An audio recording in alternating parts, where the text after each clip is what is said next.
Truesonians. So I have hit record in real time while a particular hunch is coming through. So welcome to my Saturday, July 19th at 9:13 a.m. DMV Standard Time. For the last 3 years, I have, from April to August, been participating in a love letter journaling series that I assigned for myself. Inside the creativity coaching world, which is a specialty aspect of branching off of life coaching, because creativity truly can be its way of life all on its own. So inside that world, there are coaches, just like with any other sport, that allow people to truly harmonically synthesize their creative acumen, which is one of the reasons why I equate human resource with creativity servitude, because that's what they really pay you for.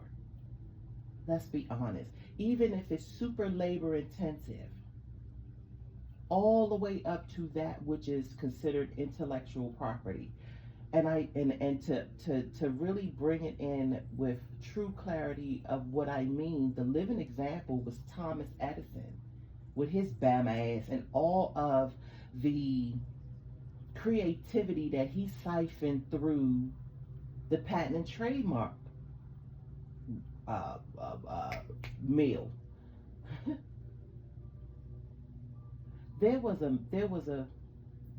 time in U.S. history where mills, whether it was a water mill or how they, I just want to call it a grain mill, or however, wherever mills existed, like the fucking rumor mill, like that place where things are churned and processed and transmuted, transformed into something else. Creativity through the human resource mill is the same fucking thing.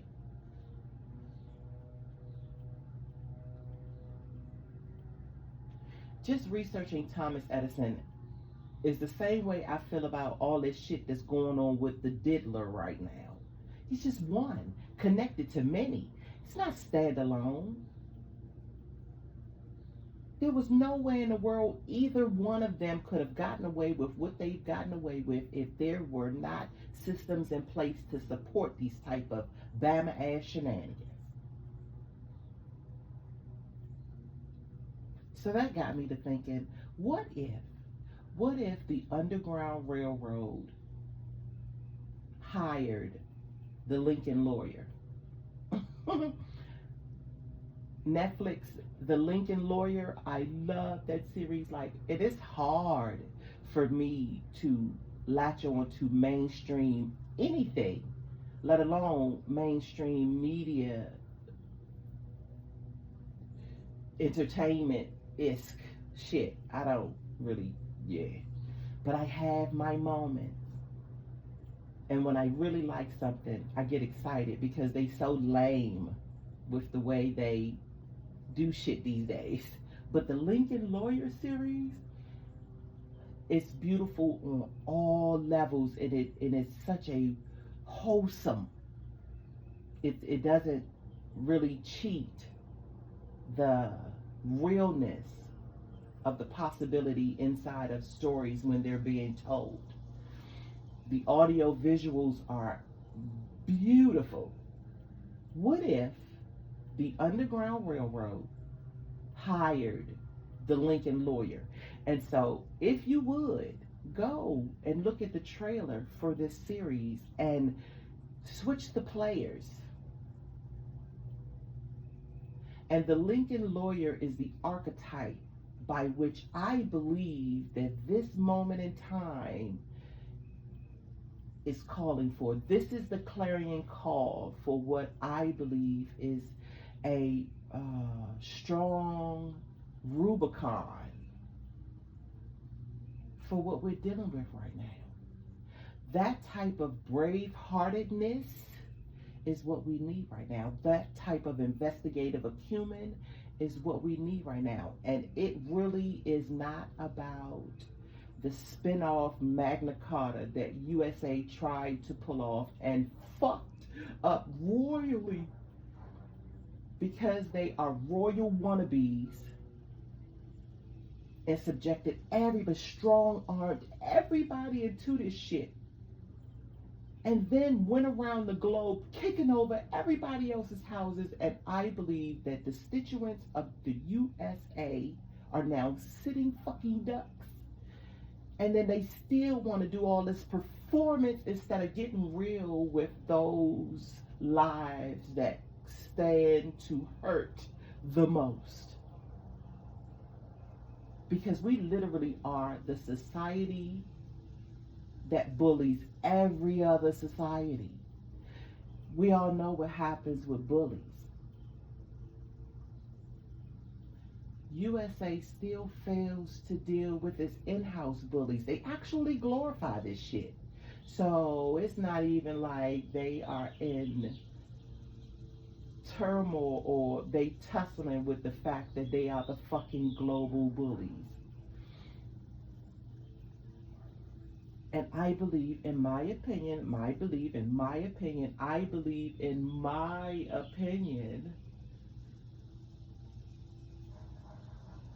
that the Underground Railroad that is so virtuously attached to this shit is going to yet again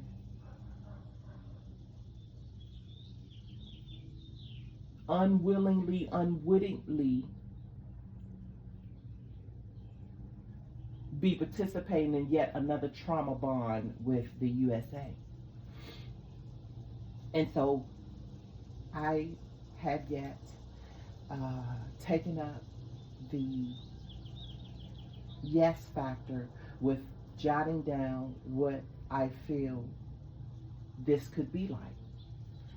And I always have Toni Morrison ringing in my ear when it's time for me to write, because I am charged with writing what I would like to read. And right now, I would like the stories of what that would be like. I would like illustrators. I would like graffiti artists. I would like poetic justice. I would like musicians and band campers and filmsters, storytellers, storyboarders, skateboarders,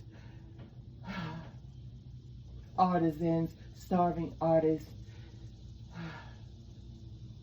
neighborhood Toastmasters, neighborhood orators, sipping paint, sparking paint, all of the cannabis enthusiasts, all of the plant lifers, all of the green lifers.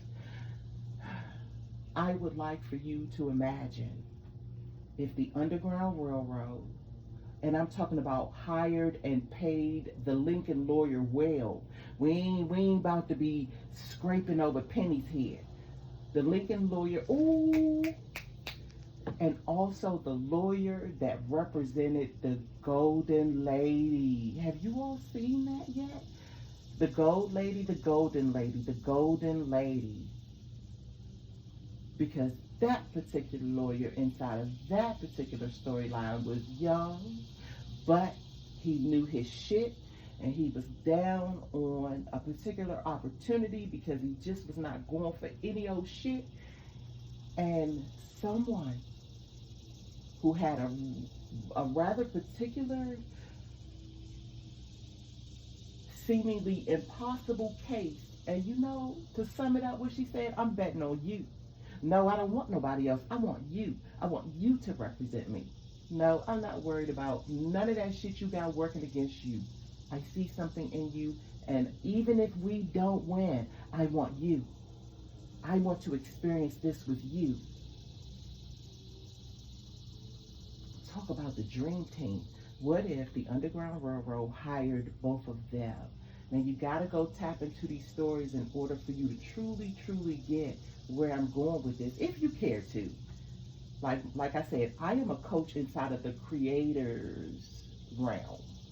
So a lot of this, because it's in this public domain, it may just, as it usually does, hit those that are listening and have the resonance to support it, absorb it, even ponder it, consider it. And the two pieces of collateral that the Underground Railroad has for its dream team is the documentary An Empire of Their Own and the timeline of Drapetomania from 1851 to 2025, which is 174 years. If you narrow that down, it's 12.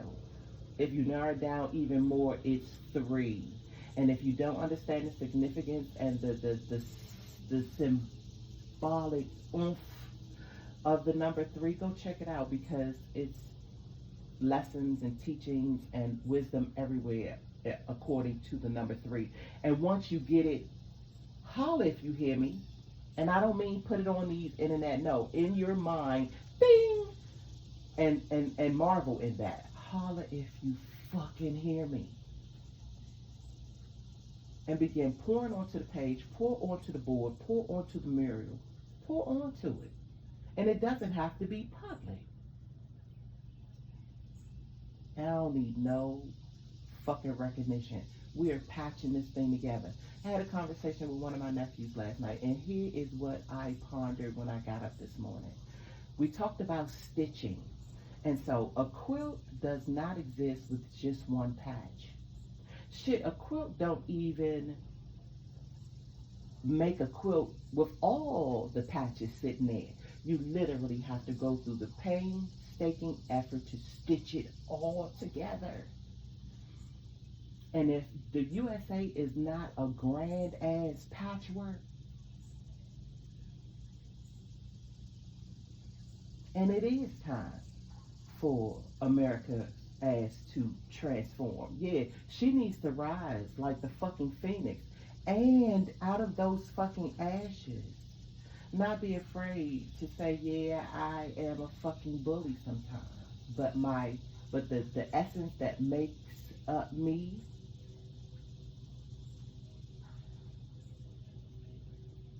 that's off some phoenix shit right there. And the phoenix really do require her feathers, which I will equate to the quilt, which then I will equate to if the Underground Railroad hired the Lincoln lawyer and the Sir Lawyer kid off of the Golden Lady. Can we please take up Big Mama Toni Morris's advice and begin to create that which we would like to see, read, feel, sense, experience? Please, please, and thank you. And I'll check y'all later, and I do wish you well.